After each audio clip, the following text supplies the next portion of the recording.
এক শান্ত হরিণ ভালোবাসত গাছপালার ফাঁকে বয়ে আসা বাতাসের শব্দ। সে রোজ সন্ধ্যায় স্থির হয়ে দাঁড়িয়ে থাকত, শুধু সেই হাওয়া গায়ে মাখার জন্য। একদিন সে ভাবল, যদি বাতাসের একটা অংশ ধরে রাখতে পারতাম।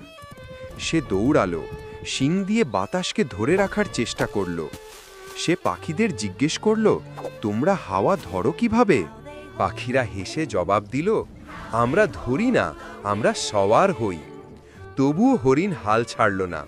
সে ডালপালা দিয়ে ছোট উইন্ডমিল বানালো। তারপর এক রাতে প্রবল ঝড় এলো।